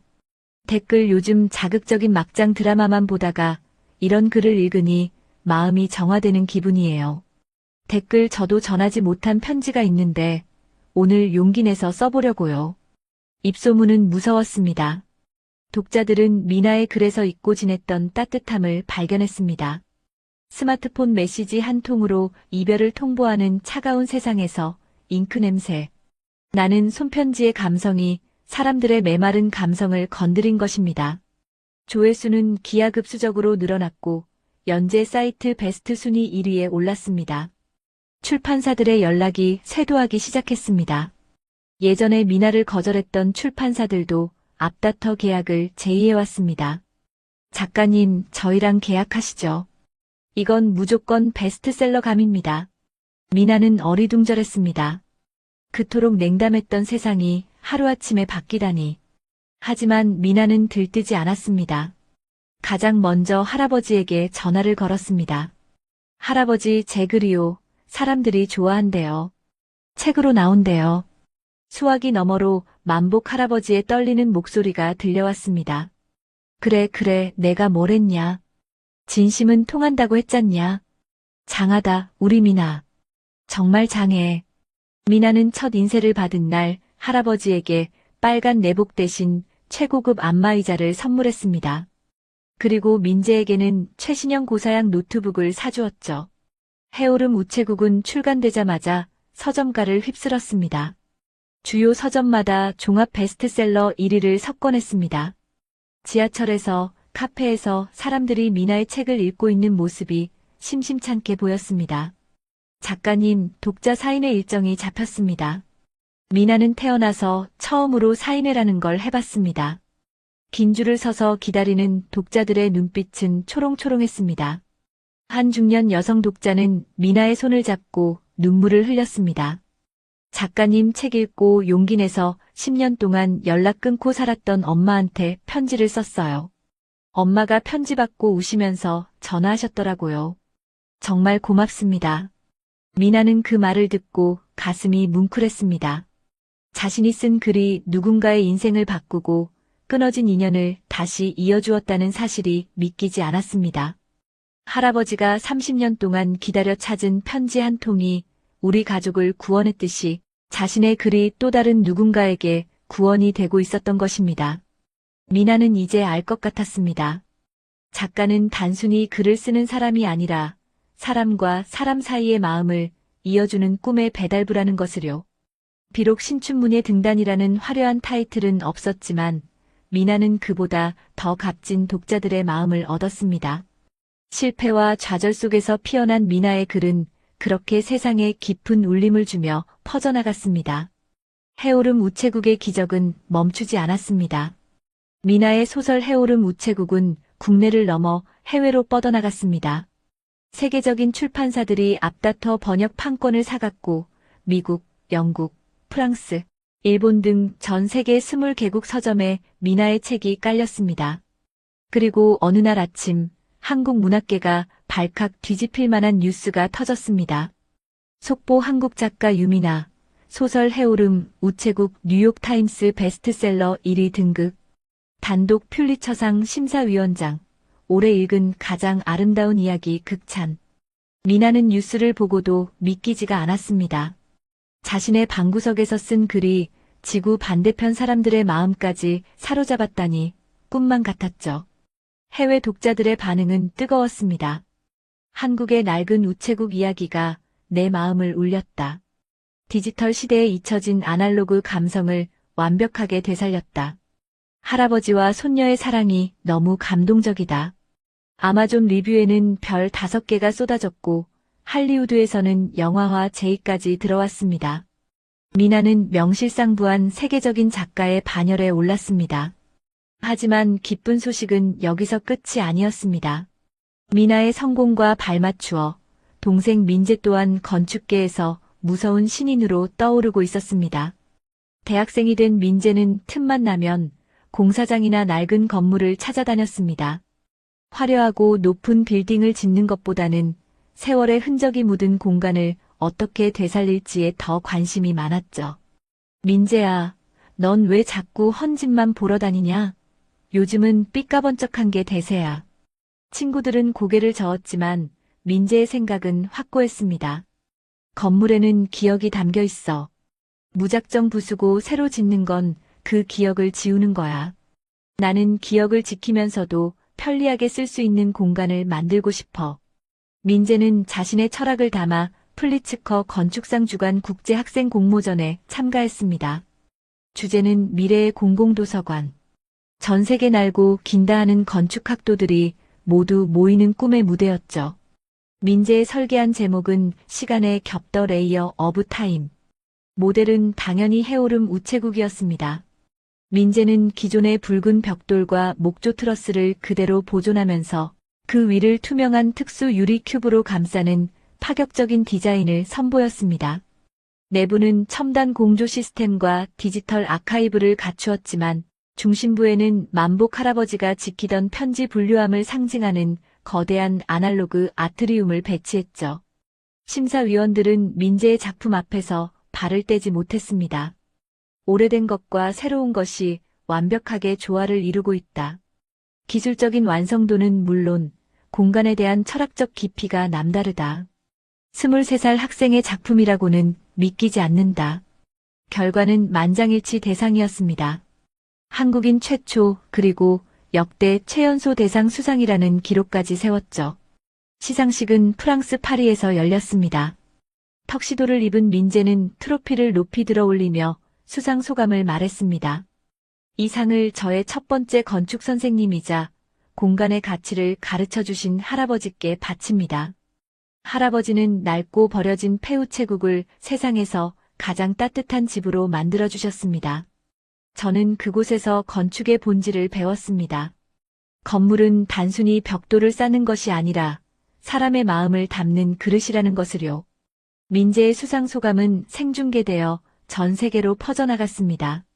TV로 그 모습을 지켜보던 만복 할아버지는 눈물을 훔치느라 정신이 없었습니다. 아이고, 우리 강아지 저기서 영어로 얘기하는 것 좀 봐라. 출세했네, 출세했어. 만복은 동네 노인정으로 달려가 한턱을 쏘았습니다. 다들 들었지? 내 손자 민재가 세계 1등 먹었어. 프랑스 파리에서 상 받았다고. 동네 사람들은 만복을 부러움 가득한 눈으로 쳐다봤습니다. 10여 년 전만 해도 우체국 귀신 취급하던 그들이었지만 이제는 만복을 로또 맞은 할배를 넘어 자식 농사 대박난 할배로 우러러보고 있었습니다. 미나와 민재 남매가 귀국하던 날 공항은 기자들로 인산인해를 이루었습니다. 베스트셀러 작가와 천재 건축가의 금이 환영. 플래시 세례가 쏟아지는 가운데 남매는 수많은 마이크 앞에서 당당하게 섰습니다. 한 기자가 물었습니다. 두 분 모두 흑수저 신화를 쓰셨는데 성공 비결이 뭐라고 생각하십니까? 미나가 마이크를 잡았습니다. 저희는 흑수저가 아닙니다. 저희에게는 세상 그 어떤 다이아몬드보다 빛나는 할아버지가 계셨으니까요. 부모님을 잃고 갈 곳 없던 저희를 품어주시고 낡은 우체국에서 꿈을 꿀 수 있게 해주신 10만복 할아버지. 그분의 사랑과 헌신이 없었다면 오늘의 저희도 없었을 겁니다. 민재도 거들었습니다. 맞습니다. 할아버지는 저희에게 10수년 동안 물심양면으로 큰 유산을 주셨습니다. 무엇보다도 할아버지가 주신 가장 값진 가르침은 포기하지 않는 마음과 사람을 귀하게 여기는 태도입니다. 저희의 모든 성공은 할아버지의 것입니다. 이 인터뷰는 전파를 타고 전국 방방곡곡으로 퍼져나갔습니다. 사람들은 가슴 뭉클한 사연에 열광했습니다. 해오름 우체국은 순식간에 국민적인 명소가 되었습니다. 주말이면 우체국 앞에 구경 온 사람들과 팬들이 몰려들어 인산인해를 이루었죠. 만복 할아버지는 졸지에 유명 인사가 되었습니다. 팬들이 가져온 선물과 편지가 우체국 마당에 쌓였습니다. 만복은 쑥스러워하면서도 입꼬리가 내려갈 줄 몰랐습니다. 허허, 늙은이가 해준 게 뭐 있다고 지들이 잘나서 된 거지. 말은 그렇게 했지만 만복의 어깨는 으쓱했습니다. 아내 수님 씨에게 보여주고 싶어 앨범을 펼쳐놓고 한참을 중얼거렸습니다. 수님아, 봤지? 우리 애들이 이렇게 컸어.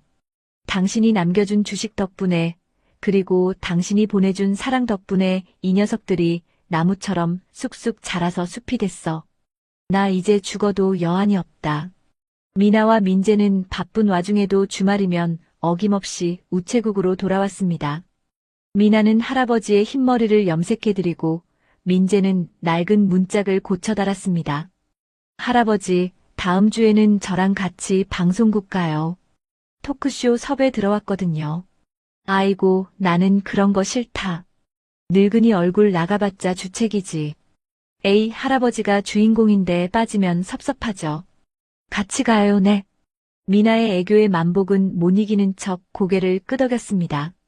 세 사람은 함께 밥을 먹고 함께 웃고 함께 잠들었습니다. 15억이라는 돈이 생기고 세계적인 명성을 얻었지만 이들에게 가장 소중한 것은 여전히 함께하는 저녁 식탁이었습니다. 하지만 인생사 호사다 말하고 했던가요? 남매의 화려한 성공은 어둠 속에 숨어있던 불청객을 불러들이고 말았습니다. TV 뉴스에서 미나와 민재의 활약상을 지켜보며 이를 갈고 있는 한 남자. 바로 17년 전 어린 남매를 엄동설 안에 내쫓았던 새아빠 한철수였습니다. 그는 서울의 어느 쪽방촌에서 소주병을 기울이며 TV 화면을 노려보고 있었습니다. 도박과 사업 실패로 빈털터리가 된 그는 남매의 성공 소식에 배가 아파 견딜 수가 없었습니다. 저것들 내가 그때 안 쫓아냈으면 저 대박 난 게 다 내 덕인 건데. 잠깐 저 늙은이가 걷었다고? 그럼 저 늙은이가 내 복을 가로챈 거잖아. 내 자식들 유괴해서 키운 죄값 톡톡히 치르게 해주마.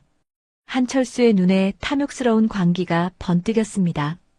그는 바닥에 굴러다니던 신문지 조각에서 해오름 우체국의 주소를 확인하고는 씩 웃었습니다. 가장 행복한 순간에 찾아온 가장 비열한 위기. 폭풍 전야의 고요함이 해오름 우체국을 감싸고 있었습니다. 해오름 우체국 앞마당은 요즘 부쩍 붐볐습니다. 미나의 독자들과 민재의 건축물을 보러 온 사람들로 주말이면 왁자지껄했죠. 만복 할아버지는 손님들에게 따뜻한 믹스 커피를 타주며 손주들 자랑을 늘어놓는 재미에 푹 빠져 있었습니다. 그러던 어느 화요일 오후 평화롭던 우체국에 불길한 그림자가 드리워졌습니다. 검은색 승용차 한 대가 흙먼지를 일으키며 우체국 마당으로 들어섰습니다. 차에서 내린 사람은 낡은 양복을 입은 중년 사내 한철수였습니다. 17년 전보다 머리숱은 줄고 뱃살은 나왔지만 그 비열한 눈빛만은 그대로였습니다. 어이, 10만복 씨 계신가? 한철수는 거들먹거리며 마당 한가운데 섰습니다. 만복이 돋보기를 고쳤으며 나왔습니다. 누구요? 오늘 손님 안 봤소. 나 17년 전에 당신한테 짐 덩어리 둘 보낸 사람인데. 미나, 민재 애비 되는 사람이야. 만복의 표정이 순식간에 굳어졌습니다. 17년 전 엄동설 안에 어린 것들을 내쫓았던 그 파렴치한 인간. 잊으려야 잊을 수 없는 얼굴이었습니다. 내 놈이 여길 감히 어디라고 썩 꺼져라. 만복이 빗자루를 들고 소리쳤지만 한철수는 코웃음을 쳤습니다. 어르신 말 조심하세요. 내가 오늘 그냥 온 줄 아셔? 나 법적으로 따지러 왔어. 한철수는 품에서 서류 봉투 하나를 꺼내 흔들었습니다. 내가 알아봤더니 당신이 애들 후견인 지정할 때 내 동의를 제대로 안 받았더구먼. 내가 법적 친권자인데 말이야. 이거 엄연한 불법이야. 유괴라고 유괴. 물론 말도 안 되는 억지였습니다. 17년 전 한철수는 아이들을 유기했고 후견인 절차는 법원을 통해 적법하게 이루어졌습니다. 하지만 한철수는 그런 사실 따윈 중요하지 않았습니다. 그의 목적은 오직 돈이었으니까요. 그리고 말이야. 내가 좀 알아보니까 당신이 여기 쌓아둔 이 편지들 이거 다 불법이라며. 한철수가 우체국 안에 쌓인 편지 더미를 손가락질했습니다. 남의 편지 허락도 없이 가지고 있는 거 우편법 위반이야. 게다가 이거 개인정보 유출에 화재 위험까지 있다고. 내가 구청이랑 우체국 본사에 다 찔러 넣었지. 만복의 가슴이 덜컥 내려앉았습니다. 그것은 만복이 가장 두려워하던 약점이었습니다. 당신 대체 원하는 게 뭐야? 심플하지. 30억. 애들 키워준 값 퉁치고 내 입 다무는 값으로 30억 내놔. 당신 와이프가 남긴 주식으로 떼돈 벌었다며. 애들이 그 돈 찾았다던가 뭐래나 어쨌든 내 몫이잖아. 안 주면 이 우체국 작살나는 꼴 보게 될 거야. 이 미친놈이. 만복이 분노에 차 소리치려던 순간 뒷목을 잡고 휘청거렸습니다. 눈앞이 캄캄해지며 그 자리에 쓰러지고 말았습니다. 할아버지. 마침 주말을 맞아 집에 와 있던 미나와 민재가 비명을 지르며 뛰쳐나왔습니다. 한철수는 쓰러진 만복을 보고도 뻔뻔하게 웃으며 명함 한 장을 던졌습니다. 생각 잘해라. 일주일 준다. 안 그러면 미나 작가님, 민재 소장님 뉴스에 대문짝만하게 날 줄 알아. 국민 남매의 할아버지는 우편물 도둑이라고 말이야. 한철수는 유유히 차를 타고 사라졌습니다. 미나와 민재는 급히 119를 불렀습니다. 다행히 생명에는 지장이 없었지만 만복은 충격으로 말을 잃고 병상에 누워만 있었습니다. 하지만 시련은 이제 시작일 뿐이었습니다. 며칠 뒤 우체국으로 등기 우편 한 통이 날아왔습니다. 구청과 우정청 명의로 된 행정대집행 개고장이었습니다. 귀하가 점유 중인 폐우체국 내 미배달 우편물은 우편법 제48조 위반 및 화재 예방 소방법 저촉 대상임. 이에 따라 오는 10월 25일까지 잦은 철거 및 우편물 전량 소각을 명령함. 불이행 시 강제 집행함. 한철수의 민원이 먹혀 들어간 것이었습니다. 법은 냉정했습니다. 만복 할아버지가 지켜온 진심은 법의 눈에는 그저 불법 적치물이자 불쏘시개에 불과했습니다. 철거 예정일은 불과 3일 뒤였습니다. 미나는 구청으로 달려가 담당 공무원을 붙잡고 사정했습니다. 제발요. 저 편지들은 쓰레기가 아니에요. 누군가의 추억이고 역사라고요. 시간을 좀 주세요. 하지만 공무원은 난처한 표정으로 고개를 저었습니다. 작가님 심정은 이해합니다만 법이 그래요. 개인정보보호법 때문에라도 저걸 개인이 가지고 있을 순 없습니다. 게다가 민원이 워낙 강력하게 들어와서 저희도 어쩔 수가 없어요. 절망적이었습니다. 30년을 지켜온 아내의 편지, 17년을 지켜온 아이들의 꿈. 그 모든 것이 한 줌의 재로 사라질 위기에 처했습니다. 철거 당일 아침, 우체국 앞에는 굴삭기 2대와 용역 인부 수십 명이 들이닥쳤습니다. 한철수도 그들 틈에 섞여 팔짱을 끼고 서 있었습니다. 자, 싹 다 밀어버려. 편지 한 장 남기지 말고 다 태워. 한철수가 신이 나서 소리쳤습니다. 인부들이 우체국 안으로 들어가 편지 더미를 끄집어내려 했습니다. 민재가 그 앞을 막아섰습니다. 안 됩니다. 못 들어갑니다. 비키세요. 공무집행방해로 고발당하기 싫으면. 용역 반장이 민재를 거칠게 밀쳤습니다. 민재가 바닥에 나뒹굴었습니다. 미나가 달려와 동생을 감쌌습니다. 그만하세요. 이게 무슨 짓이에요? 어이구, 우리 딸내미 왔네. 30억은 준비됐냐? 돈만 내놓으면 내가 이거 취소해 줄 수도 있는데. 한철수가 비릿한 웃음을 흘리며 다가왔습니다. 미나는 치가 떨렸습니다. 저런 인간이 내 새아빠였다니, 짐승만도 못한 인간에게 우리가 당해야 한다니. 그때였습니다. 병원에 있어야 할 만복 할아버지가 링거를 꽂은 채 택시에서 내렸습니다. 환자복 차림의 맨발이었습니다. 안 돼, 내 새끼들 건드리지 마, 저 편지들 태우지 마. 할아버지는 비틀거리며 굴삭기 앞을 가로막았습니다. 차라리 나를 태워라. 저 편지들은 사람 마음이야. 내 마누라 편지도 저기 있다고. 만복의 절규가 우체국 마당에 울려 퍼졌습니다. 인부들도 차마 노인을 밀어내지는 못하고 주춤거렸습니다. 하지만 한철수는 눈 하나 깜짝하지 않았습니다. 저 영감탱이가 노망이 났나? 야, 뭐해? 끌어내. 한철수의 고함에 용역들이 다시 움직이려 했습니다. 굴삭기의 시동이 굉음을 내며 걸렸습니다. 거대한 삼날이 우체국의 붉은 벽돌담을 향해 다가왔습니다. 만복은 굴삭기 앞에 주저앉아 통곡했고 미나와 민재는 할아버지를 끌어안고 함께 울었습니다. 17년 전 눈보라 치던 밤보다 더 차갑고 잔인한 현실이 그들을 덮치고 있었습니다. 평생을 진심 하나로 버텨온 우체국이 탐욕과 법이라는 이름 아래 무너져 내리기 일보 직전이었습니다. 굴삭기 삼날이 우체국 처마 끝에 닿으려던 찰나 검은색 세단 세대가 요란한 사이렌 소리와 함께 우체국 마당으로 들이닥쳤습니다. 차문이 열리며 검은 정장 차림의 변호사들이 쏟아져 내렸습니다.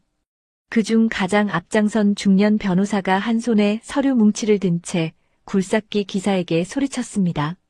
작업 중지. 당장 멈추세요. 한철수가 인상을 찌푸리며 다가왔습니다. 당신들 뭐야? 어디서 남의 공사를 방해해? 변호사는 한철수를 무시하고 집행관에게 서류를 내밀었습니다. 법무법인 태산의 김영수 변호사입니다. 방금 법원으로부터 해오름 우체국 철거 집행정지 가처분 결정이 내려졌습니다. 이 건물은 현재 국가등록문화재 가등록 상태로 문화재청의 최종 심의 전까지 그 어떤 훼손도 불가능합니다. 뭐, 문화재? 이다 쓰러져가는 건물이 무슨 문화재야. 한철수가 펄펄 뛰었지만 집행관은 서류를 꼼꼼히 확인하더니 고개를 끄덕였습니다. 법원 결정문 맞네요. 철거 중단합니다. 전원 철수하세요. 굴삭기의 시동이 꺼졌습니다. 굉음이 사라진 자리에 정적이 흘렀습니다. 민재가 흙투성이가 된 옷을 털며 일어섰습니다. 그의 눈빛은 더 이상 겁먹은 소년의 것이 아니었습니다. 세계적인 건축가의 예리하고 단호한 눈빛이었습니다. 한철수 씨, 당신이 하나 간과한 게 있어. 이 건물은 1920년대 근대식 트러스 구조를 완벽하게 보존하고 있는 국내 유일의 우체국이라는 사실. 나는 지난주부터 문화재청과 협의 중이었어. 민재는 미리 준비해둔 카드를 꺼내 든 것이었습니다. 단순히 감정에 호소하는 것이 아니라 법과 제도를 이용해 건물을 보존해야 할 유산으로 격상시켜버린 것입니다.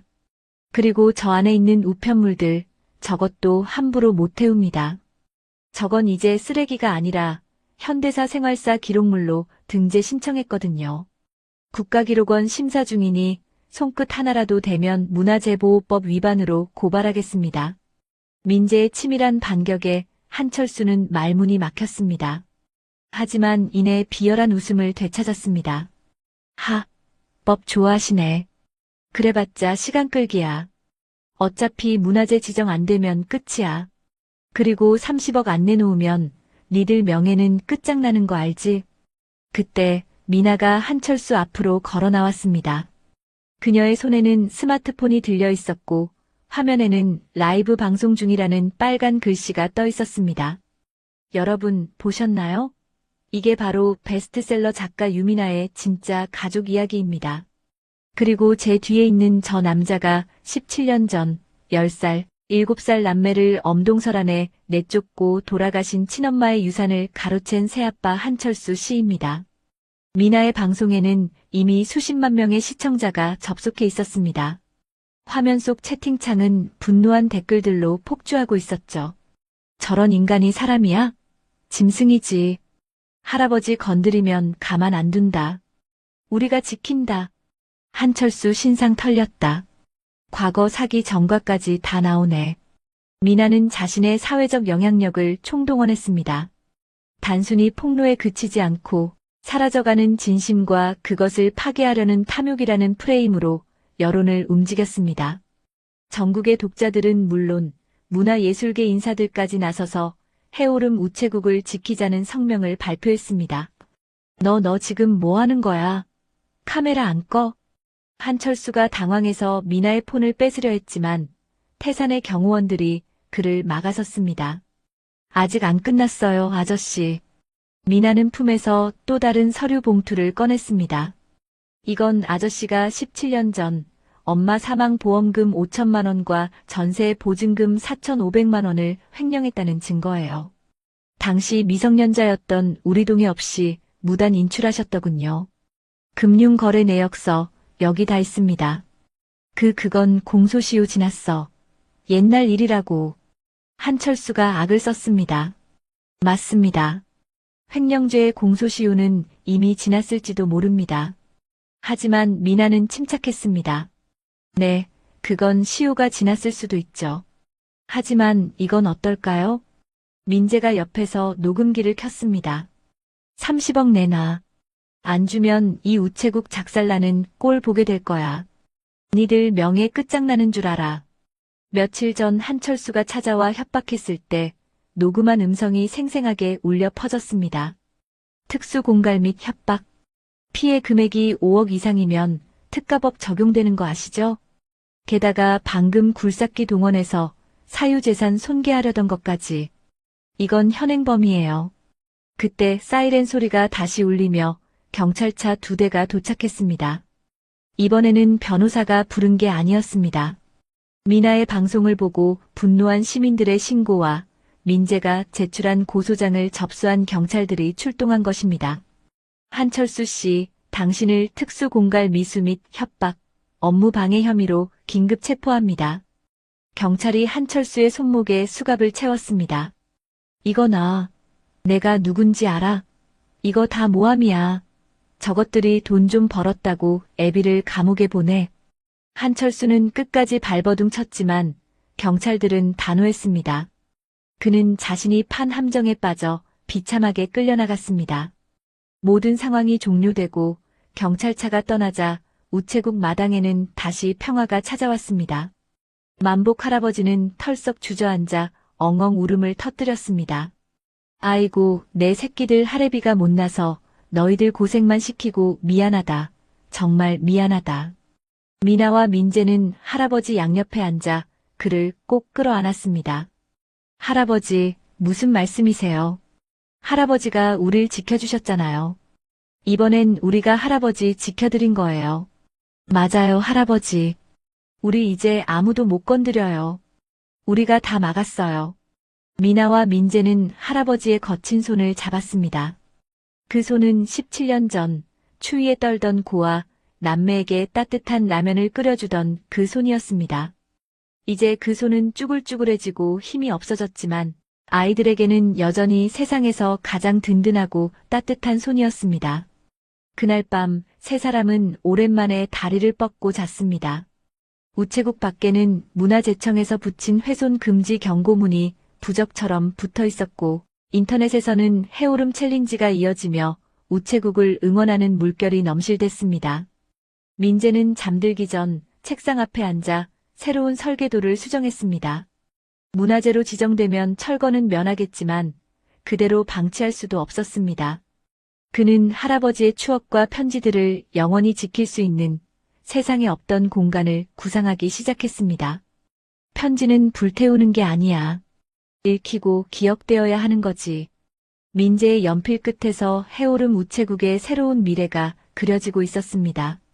그것은 단순히 건물을 고치는 것이 아니라 할아버지의 인생을 예술로 승화시키는 작업이었습니다. 15억이라는 돈도 베스트셀러 작가라는 명성도 천재 건축가라는 타이틀도 결국은 이 낡은 우체국과 할아버지를 지키기 위한 수단에 불과했습니다. 아이들은 그 힘을 가장 올바르고 아름다운 방법으로 사용했습니다. 이것이야말로 진정한 은혜 갚음이었습니다. 한철수가 구속되고 해오름 우체국이 국가등록문화재로 지정되면서 모든 법적 분쟁은 마무리되었습니다. 하지만 민재는 여기서 멈추지 않았습니다. 그는 낡은 우체국을 단순히 보존하는 것을 넘어 할아버지의 정신이 영원히 숨쉬는 공간으로 재탄생시키겠다는 야심찬 계획을 세웠습니다. 이름하여 해오름 기억의 도서관 프로젝트. 민재는 자신의 건축사무소 인맥을 총동원하고 사재를 털어 공사에 착수했습니다. 공사 기간 1년 동안 만복. 할아버지는 근처에 마련된 임시 거처에서 지내면서도 매일같이 공사 현장에 나와 감독관을 자처했습니다. 야야, 저기 벽돌 좀 조심해서 다뤄라. 저거 100년 된 거야. 깨지면 다시 못 구한다. 걱정 마세요, 할아버지. 저 벽돌 하나도 안 버리고 다 쓸 거예요. 민재는 할아버지를 안심시키며 땀방울을 흘렸습니다. 민재의 설계 철학은 존중이었습니다. 기존 우체국의 뼈대인 붉은 벽돌벽과 목조 트러스 구조는 그대로 살리되 그 위를 투명한 특수 유리 큐브로 감싸는 방식을 택했습니다. 이는 마치 오래된 보석함을 투명한 유리 상자에 넣어 보호하는 듯한 형상이었습니다. 마침내 준공 검사가 끝난 날 해오름 도서관의 위용이 드러났습니다. 낮에는 햇살이 유리벽을 통과해 낡은 벽돌의 질감을 따뜻하게 비췄고 밤에는 내부의 조명이 밖으로 은은하게 퍼져나가 마치 산 위에 거대한 등불이 켜진 듯한 장관을 연출했습니다. 과거와 현재, 아날로그와 디지털이 완벽하게 조화를 이루는 건축물이었습니다. 건축 전문지 아키텍처 데일리는 해오름 도서관을 대서특필했습니다. 올해 세계에서 가장 아름다운 도서관 탑10 선정. 건축가 유민재, 기억을 공간으로 번역하다. 전 세계 건축가들과 비평가들의 찬사가 쏟아졌습니다. 하지만 민재에게 가장 중요한 관객은 단 한 사람, 바로 만복 할아버지였습니다. 개관식 날 아침, 맑은 하늘 아래 해오름 도서관 앞마당은 하객들로 가득 찼습니다. 미나의 독자들, 마을 주민들, 그리고 소문을 듣고 찾아온 관광객들까지 수백 명이 모였습니다. 민재는 휠체어에 앉은 만복 할아버지를 모시고 정문 앞에 섰습니다. 할아버지는 새 양복을 차려입고 가슴에는 카네이션을 달고 계셨습니다. 할아버지, 준비되셨어요? 민재가 묻자 만복은 떨리는 손으로 옷매무새를 다듬으며 고개를 끄덕였습니다. 그래, 들어가 보자꾸나. 도서관 문이 열리자 사람들의 탄성이 터져나왔습니다. 내부는 그야말로 빛과 책의 향연이었습니다. 높은 천장까지 닿은 서가에는 미나가 기증한 책들과 전 세계에서 보내온 희귀 도서들이 빼곡했습니다. 하지만 가장 눈길을 끈 것은 도서관 한가운데에 위치한 기억의 탑이었습니다. 그것은 투명한 강화 유리로 만든 거대한 기둥이었는데 그 안에는 할아버지가 평생 지켜온 수만 통의 편지들이 차곡차곡 쌓여 있었습니다. 30년 묵은 먼지는 털어냈지만 세월의 흔적은 고스란히 남겨두었죠. 편지들은 마치 지층처럼 쌓여 이곳이 지나온 시간의 무게를 증명하고 있었습니다. 할아버지, 저 편지들 이제 아무도 못 건드려요. 불태울 수도 없고 버릴 수도 없어요. 이곳에서 영원히 사람들의 기억 속에 남을 거예요. 미나가 할아버지의 손을 잡고 설명했습니다. 만복은 기억의 탑 앞에 서서 유리벽 너머로 보이는 낡은 편지 봉투들을 어루만졌습니다. 그 속에는 아내 수님 씨의 편지도 이름 모를 누군가의 사연들도 모두 안전하게 잠들어 있었습니다. 고맙다 고맙다 내 평생 짐이었던 것이 이제는 보물이 되었구나. 만복의 눈가가 촉촉해졌습니다. 하지만 민재의 서프라이즈 선물은 아직 남아 있었습니다. 할아버지, 밖으로 잠깐 나와 보실래요? 보여드릴 게 있어요. 민재는 할아버지를 모시고 도서관 뒤편 양지바른 정원으로 향했습니다. 그곳에는 하얀 천으로 덮인 사람 크기의 조형물이 서 있었습니다. 자, 하나, 둘, 셋. 민재가 신호를 보내자 천이 스르륵 벗겨졌습니다. 만복의 입이 딱 벌어졌습니다. 그곳에는 청동으로 만든 동상 하나가 서 있었습니다. 낡은 집배원 모자를 쓰고 두툼한 우편 가방을 어깨에 맨 채 넉넉한 웃음을 짓고 있는 노인. 바로 젊은 시절 10만복 집배원의 모습이었습니다. 동상은 정문을 향해 손을 흔들고 있었습니다. 마치 도서관을 찾아오는 사람들을 반갑게 맞이하는 듯 했죠. 동상 아래 검은 대리석 받침대에는 미나가 직접 쓴 문구가 금박으로 새겨져 있었습니다. 세상에 배달되지 못할 진심은 없다. 우리의 꿈을 배달해 주신 영원한 집배원 10만복 할아버지께 이 공간을 바칩니다. 만복은 돋보기를 고쳐 쓰고 동상의 얼굴을 한참이나 들여다보았습니다. 주름진 눈과 투박한 손마디, 달아빠진 구두까지 영락없는 자신의 모습이었습니다. 아니, 자신이 그토록 그리워했던 가장 치열하고 성실하게 살았던 젊은 날의 초상이었습니다. 할아버지, 마음에 드세요? 민재가 조심스럽게 물었습니다. 만복은 대답 대신 민재의 손을 꽉 잡았습니다. 그리고 하염없이 눈물을 흘렸습니다. 15억이라는 돈을 받았을 때도, 아이들이 상을 받아왔을 때도 이렇게 울지는 않았습니다. 자신의 인생 전체를 인정받고 위로받는 기분이었습니다. 내가 뭐라고 이런 걸 세워주냐, 나는 그저 편지나 나르던 늙은인데. 아니에요, 할아버지. 할아버지는 저희에게 세상을 선물해 주셨잖아요. 이건 할아버지가 받아 마땅한 영광이에요. 미나도 할아버지의 어깨를 감싸 안았습니다. 개관식에 참석한 사람들이 박수를 치기 시작했습니다. 처음에는 작게 시작된 박수 소리가 점점 커지더니 어느새 우레와 같은 함성이 되어 도서관을 가득 채웠습니다. 10만복, 10만복. 사람들이 할아버지의 이름을 연호했습니다. 만복은 휠체어에서 일어나려는 듯 몸을 들썩였습니다. 민재와 미나가 부축해 일으켜드리자 만복은 떨리는 다리로 땅을 딛고 섰습니다.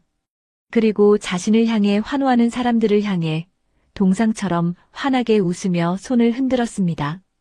그날 해오름 도서관의 하늘은 유난히 맑고 파랬습니다.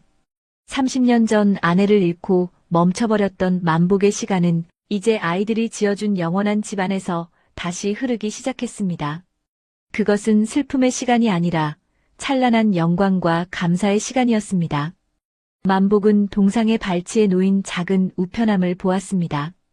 마음 우체통이라고 적힌 그곳에 한 꼬마 아이가 삐뚤빼뚤한 글씨로 쓴 편지를 넣고 있었습니다. 할아버지, 이거 우리 할머니한테 보내주세요. 하늘나라예요.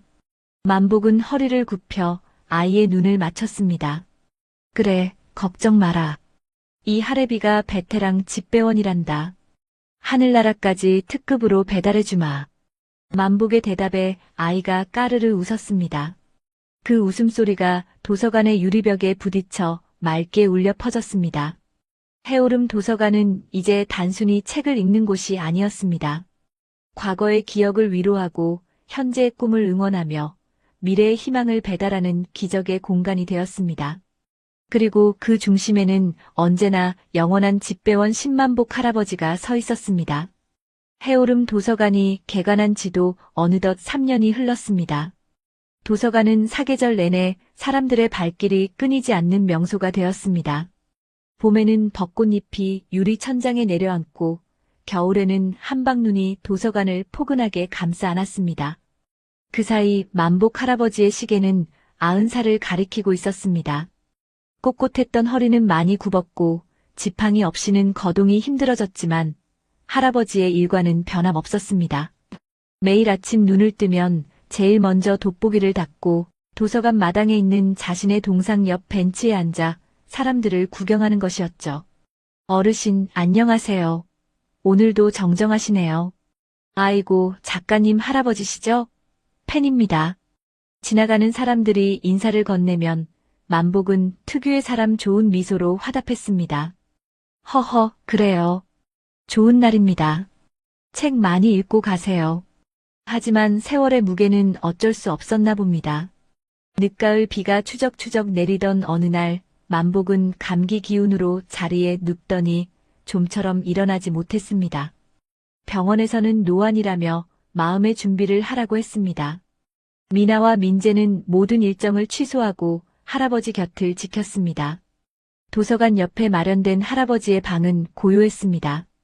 창밖으로 붉게 물든 단풍잎이 떨어지고 있었습니다. 할아버지, 물 좀 드실래요? 미나가 젖은 수건으로 할아버지의 입술을 적셨습니다. 만복은 힘겹게 눈을 뜨고 손주들을 바라보았습니다. 흐릿한 눈동자였지만 그 안에는 깊은 평온함이 깃들어 있었습니다. 미나야, 민재야 왔구나. 네, 할아버지. 저희 여기 있어요. 민재가 할아버지의 마른 손을 꼭 잡았습니다. 거칠었던 손은 이제 종이장처럼 얇아져 있었습니다.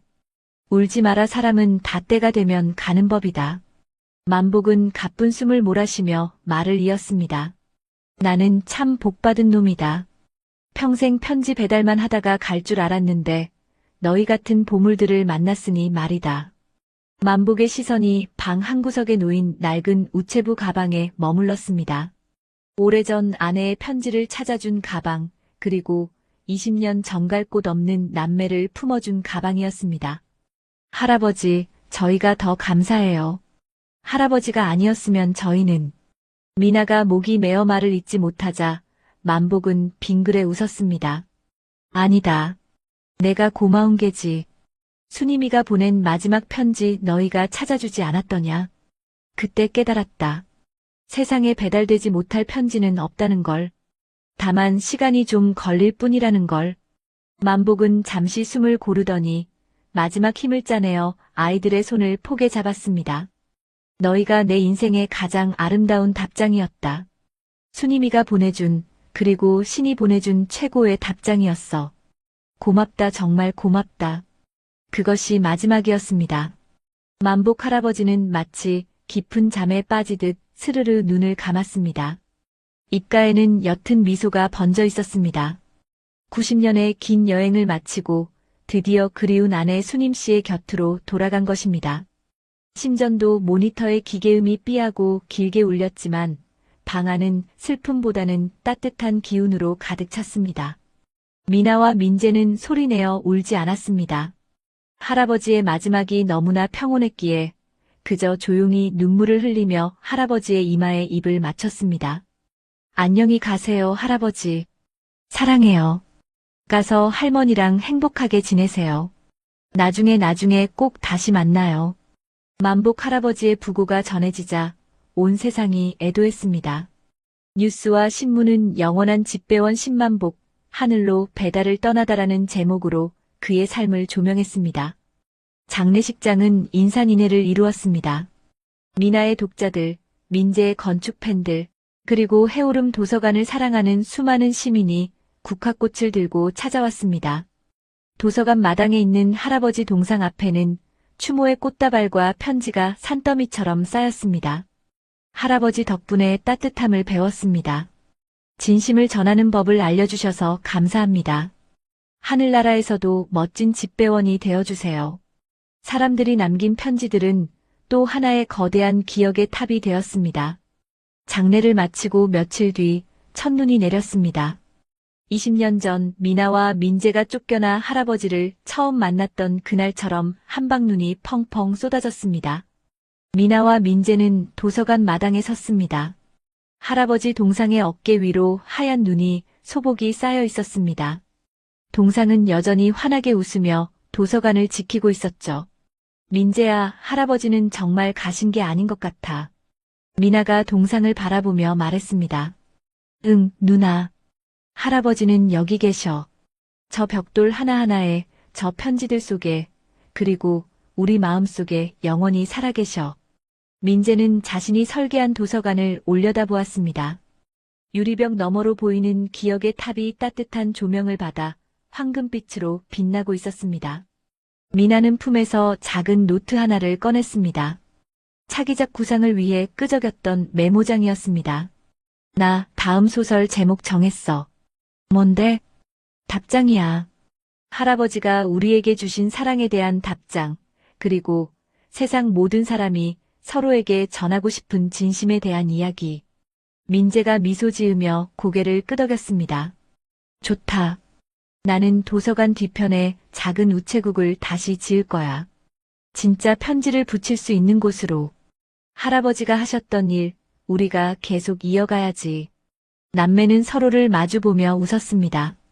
20년 전 춥고 배고팠던 고아, 남매는 이제 세상에서 가장 따뜻한 마음을 가진 어른이 되었습니다. 그들은 알고 있었습니다. 자신이 받은 사랑을 세상에 돌려주는 것만이 할아버지에게 보답하는 길이라는 것을요. 해오름 도서관의 밤이 깊어갑니다.